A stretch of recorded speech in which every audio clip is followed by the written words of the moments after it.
The morning Hazel found out she was pregnant, she made French toast. She didn't plan to. She'd taken the test on a Tuesday before work. Standing in the bathroom of the condo she and Brandon shared in Kitchener, telling herself it would be negative, that she was just late because of stress. Because the Henderson account had been consuming her life for 6 weeks straight. She'd set the test on the edge of the sink and gone to wash her face, and when she looked down at it, 2 lines. Clear as anything. She stood there for a moment, then she went to the kitchen and made French toast. She wasn't sure why. Her mother always made French toast on days that mattered. First days of school, after Hazel's dad came home from the hospital that one winter, the morning of Hazel's university graduation. It was a comfort thing, she supposed. A way of telling her hands to do something ordinary while her brain caught up. Brandon was still asleep. He'd come in late from a client dinner, smelling like whiskey and that cologne she used to find nice. She'd pretended to be asleep when he got in. She wasn't sure why she'd done that either. She ate alone at the kitchen island, watching the street below fill up with the slow gray light of a November morning. A woman walked by with a stroller. A man jogged past with a yellow lab. The city moved like it always did, indifferent, ordinary, while Hazel sat with a secret that felt like it was rearranging something fundamental inside her chest. She was going to be someone's mother. She pressed her palm flat against her stomach. Nothing showed, nothing felt different, but something was there. Someone was there. She'd been with Brandon for 3 years. They'd met at a conference in Toronto. He was in commercial real estate. She was there with her firm representing a development client, and he'd been charming in the way that certain men are charming when they know exactly what they're doing. Confident without being loud. The kind of man who holds the door and actually listens when you speak. She'd fallen quickly, which wasn't like her. She'd always been careful. But Brandon made careless feel safe. They moved in together after 18 months. Her mom, Margaret, had concerns. "You're sure?" she'd asked. On the phone from Guelph, the way she always asked things, gently, with the full weight of the question underneath. Hazel had been sure. She'd been so sure. She rinsed her plate and went back to the bathroom and stood in front of the mirror for a long time. Then she tucked the test into her purse, kissed Brandon on the shoulder without waking him, and drove to work. She didn't tell him that night. Or the next. She told herself she was waiting for the right moment. But honestly, she wasn't sure what she was waiting for. A feeling, maybe. Something that felt like certainty. She made an appointment with her doctor, who confirmed it, gave her a due date in mid-July, and printed her a small black and white ultrasound photo that Hazel folded carefully and kept in the inside pocket of her work bag, close to her chest, like a letter she wasn't ready to send. At work, she was the youngest senior associate at Caldwell and Merritt, a position she'd earned by being meticulous and relentless and consistently the last one to leave the office. She liked the work. She liked the precision of it, the way a well-built argument could hold. Her mentor, a woman named Ruth, who had built a career out of never flinching, had told her years ago that the 2 things people underestimate most are patience and preparation. Hazel had written that down. She kept working. She kept being meticulous. She took the Henderson file home 3 nights running and sat at the dining table with her notes and her laptop while Brandon watched television in the other room and didn't ask what she was working on. That was new, the not asking. 6 months ago he would have brought her tea without being asked and sat beside her and wanted to know everything. She noticed these things but filed them away. She was good at filing things away. On a Thursday 3 weeks after the French toast morning, she had a late meeting that got canceled, and she drove to Riverside Hospital to confirm some paperwork for a minor procedure she'd had scheduled. Routine, nothing worrying, just something she'd put off too long. The appointment ran short. She came out into the main lobby, wrapping her scarf back around her neck, already thinking about whether she had time to stop at the grocery store before dark. The hospital lobby was the kind of overly bright that feels aggressive in winter. She was walking toward the main doors when she saw him. Brandon. He was near the elevators, turned slightly away from her. He had his hand on the back of a woman who was very visibly pregnant, in a cream-colored coat, her hand resting on her own stomach. Brandon was leaning in close to her, his head tilted in that way he had when he was being attentive.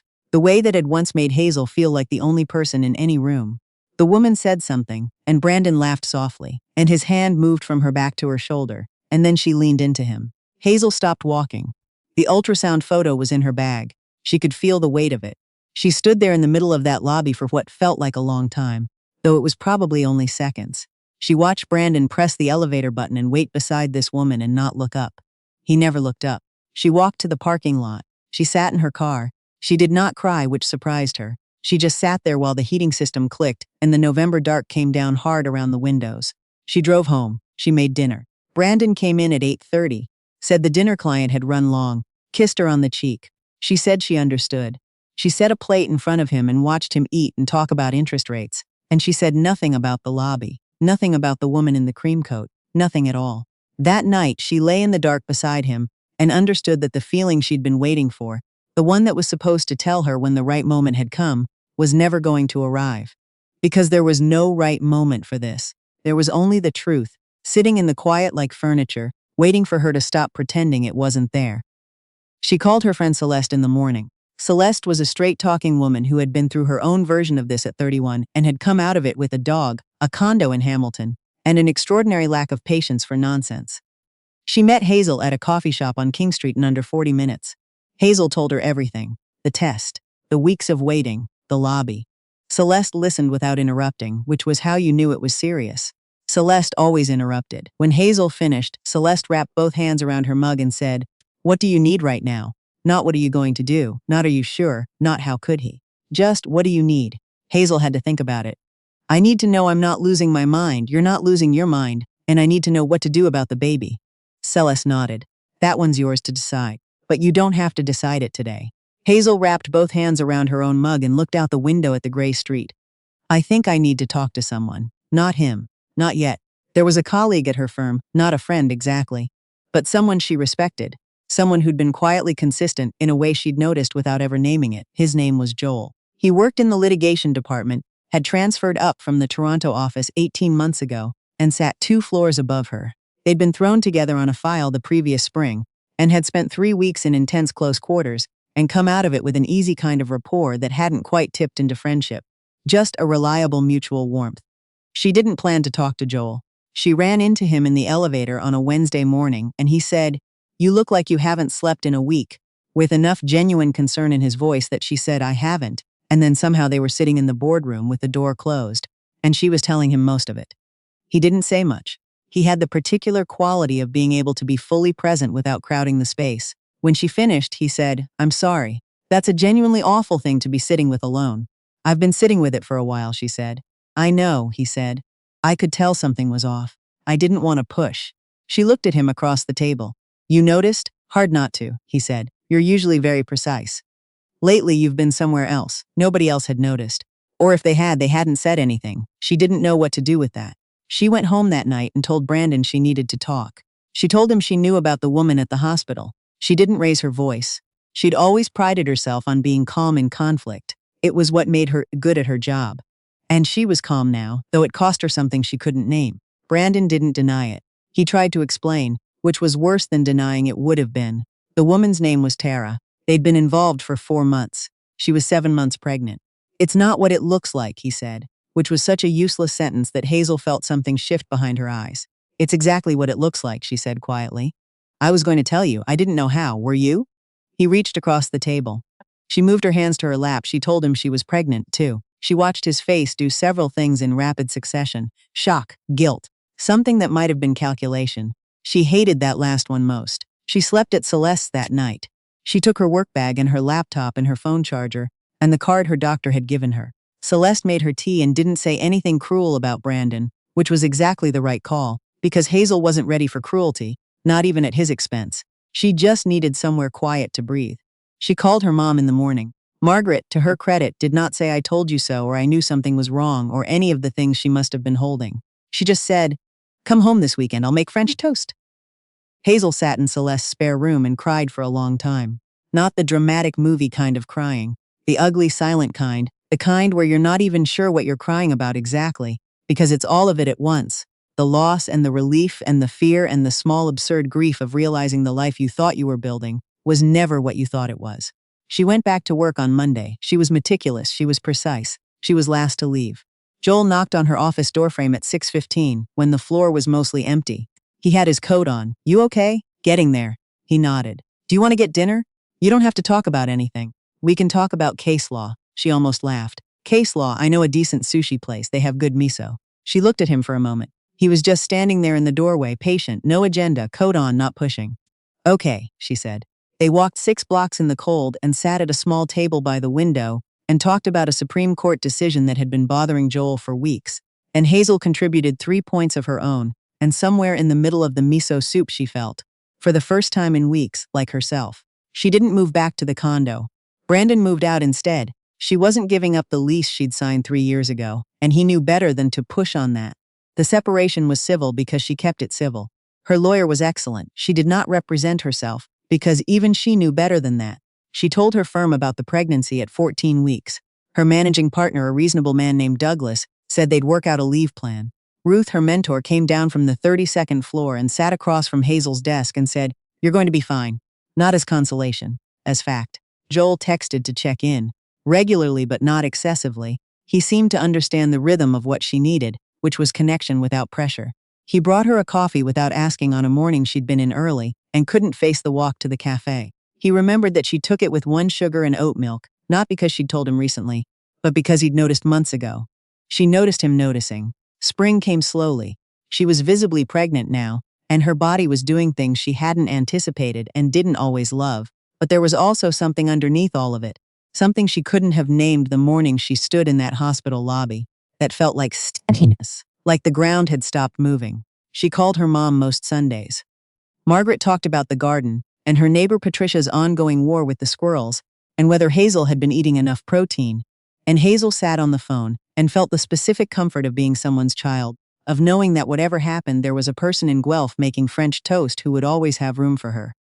Celeste organized a small baby shower in April. Just her, Hazel's friend from university, her cousin from Ottawa, and her colleague Dana from the office. They sat in Celeste's living room with sparkling water and lemon cake and played exactly 1 game before they abandoned the games and just talked.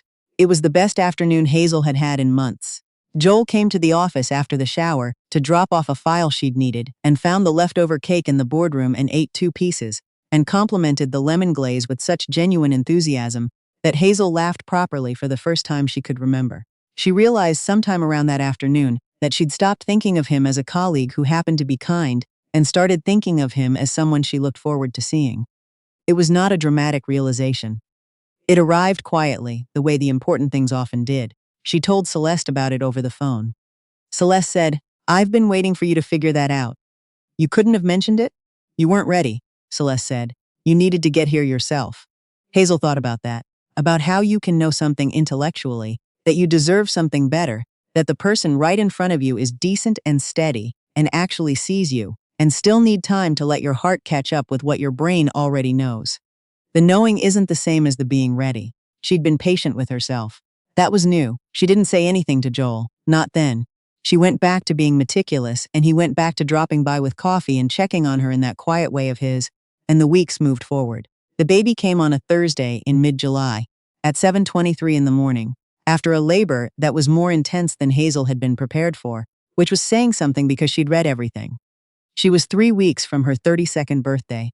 Her mom drove in from Guelph and was there in the delivery room, holding Hazel's hand and talking her through it with the same voice she used when Hazel was 6 and had been scared of thunder.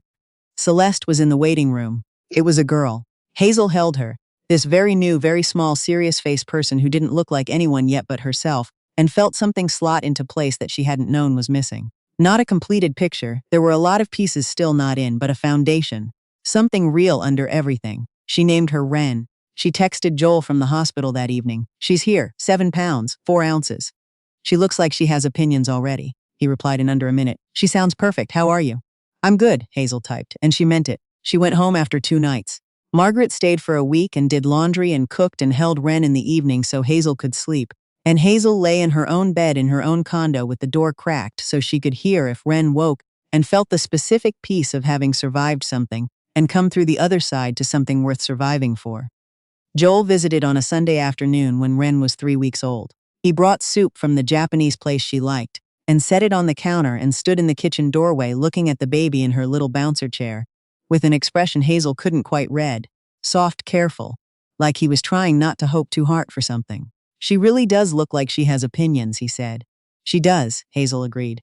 "She's already figured out exactly which sounds get an immediate response and she's using them strategically.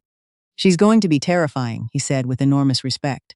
They ate soup at the kitchen island, Wren between them doing whatever inscrutable things new babies do, and they talked about nothing important. A book Joel had read, a podcast Hazel had been listening to during night feeds, a case at the office that had taken an unexpected turn. At some point the light through the window shifted from afternoon to early evening, and the soup bowls were empty, and neither of them had moved to leave. He looked at her and she looked at him, and the thing that had been sitting between them quietly for months felt like it was done being patient. I know the timing is terrible, he said. The timing is genuinely awful, she agreed. I'm not going anywhere, he said. I just want you to know that, whatever you need. However long, I'm not going anywhere. She believed him. That was the thing. After everything, after Brandon, after the lobby, after the months of quiet rearranging, she'd learned to trust what she noticed. And what she'd noticed was this. Joel was the kind of person who showed up consistently without requiring an audience. He didn't need credit for the small things. He'd been steady before there was any reason to be steady. That wasn't performance. That was character.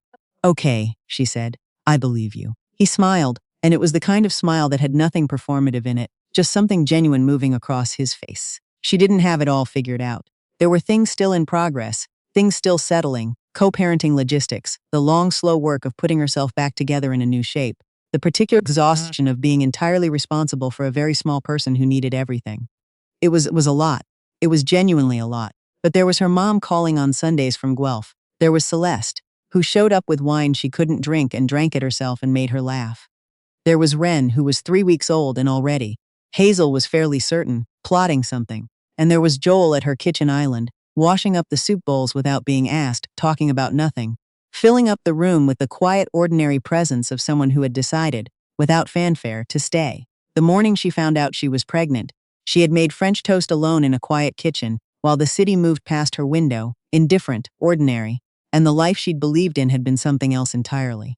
That was one morning. This was another one, Wren small and serious in her bouncer. The last of the November light replaced now by July, the window opened just enough to let in the warm evening air and the sound of the street below, and somewhere, 2 floors below her front door, a yellow lab crossing the intersection while the city moved, indifferent, ordinary, all around the life Hazel was piece by piece building for real.